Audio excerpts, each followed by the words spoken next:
Meredith standing by live at the White House with more. You know, Mark, Rudy Giuliani is a formidable presence. I first started covering him in 1982 when he was the mob-busting U.S. attorney here in New York. He cut crime as New York City mayor 2 terms, changed the culture of this city, guided New York through 9/11. He has put his heart and soul into everything he does, into his current mission. And he was even on with Maria Bartiromo this morning, despite this diagnosis of coronavirus. What is the reaction right now at the White House?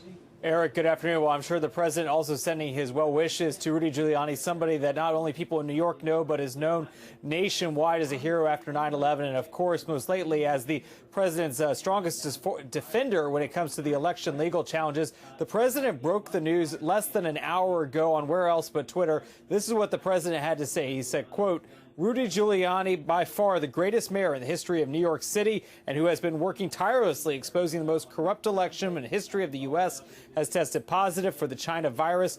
Get better soon, Rudy. We will carry on.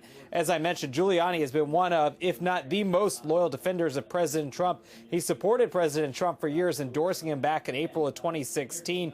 He's a mainstay on cable news, as Eric mentioned, also making an appearance on Fox News earlier today. No indication then that he had known he was tested positive. He certainly didn't say anything about this diagnosis. We have not gotten an update on his exact condition, how he's feeling. We've reached out to him, waiting to hear back on that. But the president, in his own tweet, offering his well wishes. But Giuliani has also faced some criticism, as you see right there outside these state capitals, speaking to a number of people. He was in Georgia, he was in Michigan this past week without wearing a mask. There were a lot of people that would crowd him when he would go into those events. I was at the one in Michigan.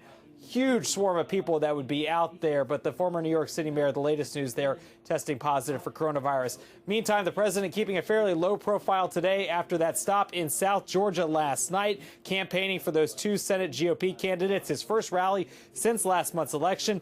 In his speech, the president said the stakes in the Peach State Senate runoff could not be any higher. The most important congressional runoff probably in American history. There's never been a time like this where you have 2 at one time. At least you have 2 beauties. And you know what? You also have 2 beauties running against them. Not to be outdone, Democrats are relying on their own high-profile surrogates. Former President Obama campaigning virtually on Friday. Democrats say more than 500,000 people watched his event and that the party saw a huge surge in volunteers afterwards. Tonight, we are also watching what will be going on with the Food and Drug Administration. This week, it's expected to hold an emergency meeting to discuss whether or not to authorize Pfizer's coronavirus vaccine candidate, a vaccine that's believed to be some 95% effective.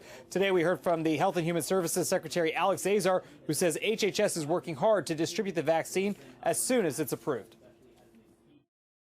We're looking at really historic accomplishment, 6 months from when